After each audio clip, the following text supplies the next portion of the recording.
Just loving this moment. Can we stay here forever? Good morning mga besh.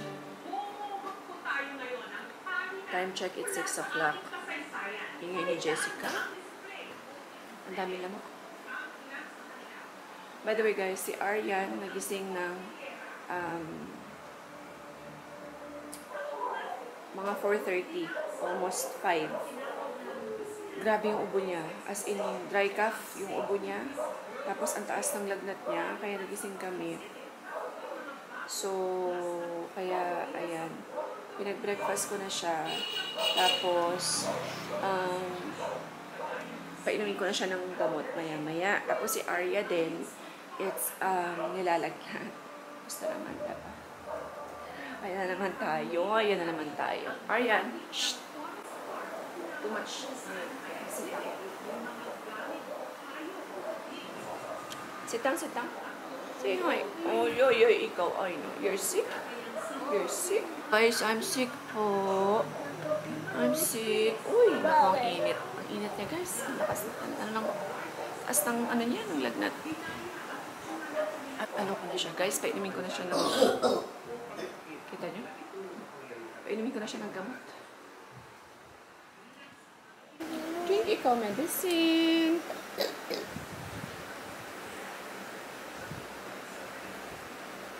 Wait lang.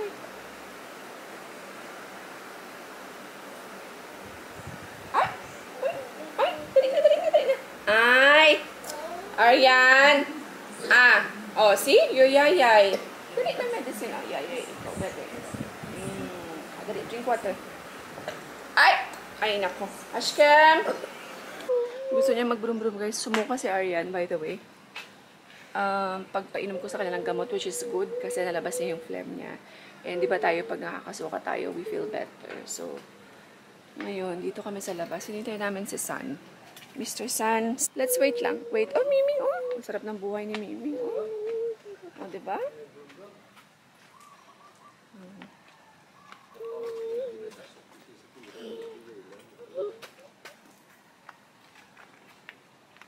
Brum-brum? Brum-brum na yan? Brum-brum. Ay, ikaw. Daddy is still duty. Mga 7 pa. 7 pa sila. Night sweat. Ganit. Gusto niya mag-brum-brum. Tinatawag niya daddy. Ha?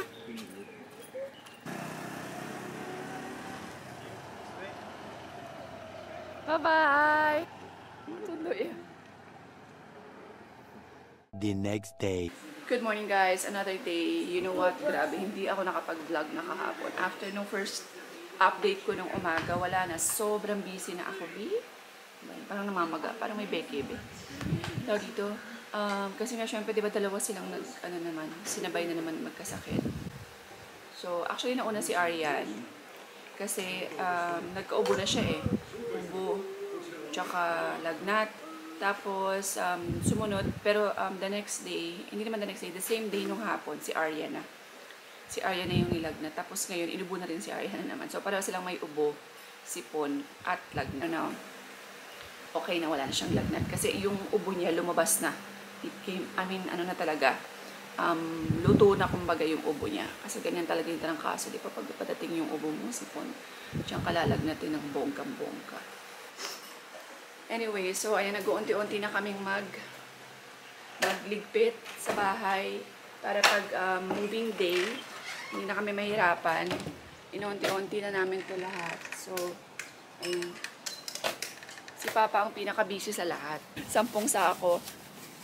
Yung mga scrap yan eh. Next batch sa Friday. Pag-uunta ni pala pa for sale, butang ko? For sale? Ayan. Tapos ito, ayusin pa namin yan. Meron pa kasi kami dito ng mga ano rin. Mga ukay. So, ano ko rin yan siya, guys. Ang plan namin is i-giveaway na lang sa mga ITAS. So, ayan. Super excited na kami. Bumili ako ng unan kahapon. Sa, Bumili ako ng unan kahapon sa may SNR kasi meron silang buy one take one. Wala na siya ilanat si Arya. Tapos itong anak kong isa, may sakit. but I'm sick. You have colds, cough, sorry. Hindi nakahinga, and fever. In the Philippines, we called it trangkaso. What's that? Can you say? Frog Castle. Wow, ang slang. Trangkaso. Ayan. Ayan, diba? Ayan. So what do you call Frog Castle in Philippines. the Philippines? Trangkaso. Ako, magluluto muna ako ng breakfast at, anong tawag dito? Hindi ko pinapasok ngayon si Arya. Kahapon din Monday, hindi siya pumasok. Kasi kahapon may sinat na siya. Baka mahawaan yung mga classmate B. So, ngayon, full na siyang trangkaso. And, guys, kunin ko muna yung mga books ni Arya sa school. Ay, no, don't stand up. Kasi, ang tawag dito, may exam sila, next week. Tapos, may mga long quiz, ganyan. Ano to absent si Arya kasi nga di ba nagkasakit, nagkatrangkaso. Kaya, kailangan niyang, yung libro niya kasi nasa school. Tapos, by the way, look, show them. Ayan guys, nakuha ko na yung libro ni Arya. Now, si Aryan, ayan. Kasi yung slippers niya, nilareklamo niya guys, sobrang bigat na sa kanya. I mean, sobrang sakit na. Kaya, wait lang nang. Sobrang sakit na yung slippers niya. May nakita ako nagtitinda ng tsinelas. Binitan ng tsinelas ni Arya. Dudo. Black 35. Sige, beta na ako tinang. Tanong ta kung gusto yung black. Wanna try? Try. Try, baby, try. You wanna try? Gamay, no? Hindi, baby. Tama. Ano sa ba? 35. 35 mo na ha? 36. Ito lang atis my space, no? Ito lang. Yay! Ayan mga B.O. May bagong tsinala si Dudong Aryan. Mami, nasaya ko narasang. Ang laki ng paa ni Aryan, guys. Size 36. Laki. Gusto mo? 2 hours later. Ayan guys, nasa kwarto kami ni Arya kasi nakuha ko na yung mga libro niya, di ba? So now, ayan, may sakit kasi ito, di ba? Kailangan namin mag-review ng sandamakmak na review, be. Kasi meron silang third quarter exam. Tapos meron pa yatang long quiz, chuchu. So, ayan. Ang tagal, be, kasi this week hindi talaga nakapasok si Arya buong linggo. Kaya, tapos next week, puro exam na. Kasi after sa 28 yata, wala na silang pasok. Tapos, pasok nila is next, first week of December na naman for Christmas party na nila. It's your Christmas party. Wait, I have a Christmas party? Yeah. Yung mga Christmas party soon. Christmas party yata nila, Bay, is December 6. Ako sa aking mga kamag-aral. Tumutulong ako sa aking mga kamag-aral. Araw-araw. Like this. Araw-araw. When we wake, hear the birds and see the sun. Side by side our fears are done. Oh, the good times just begun.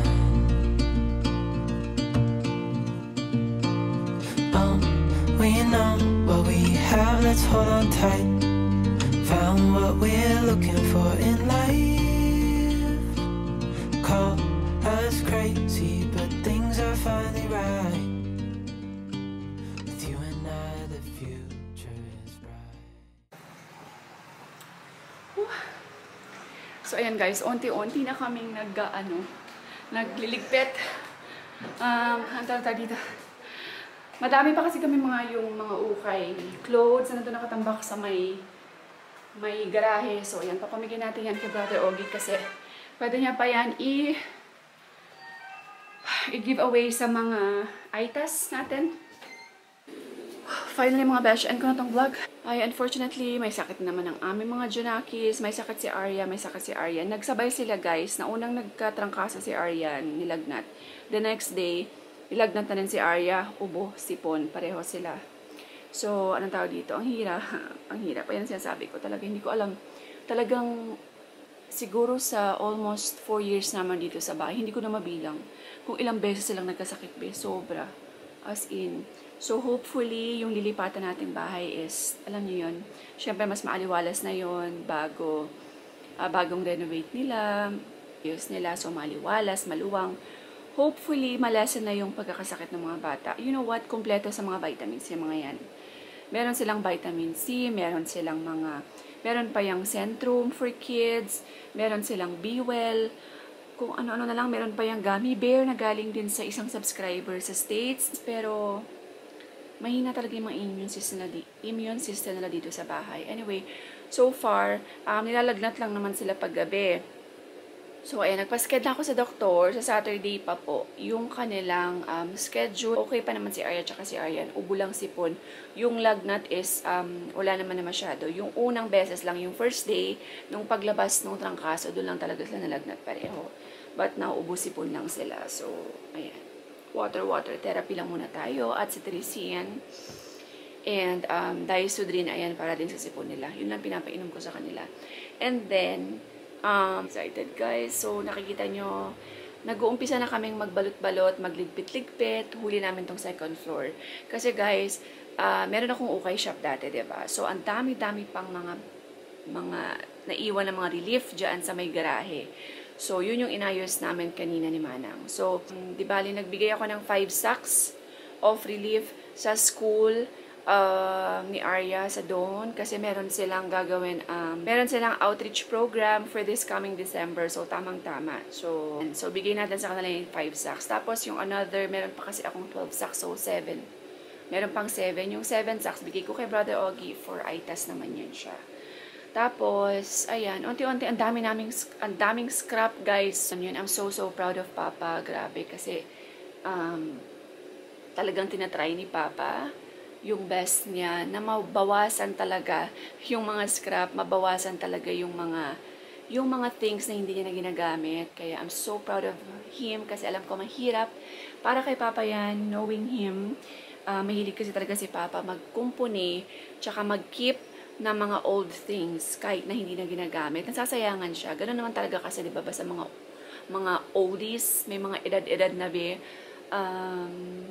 mahilig talaga silang, nahihirapan silang i-let go yung mga things na, alam niyo, lalo na may pinagdaanan sa buhay.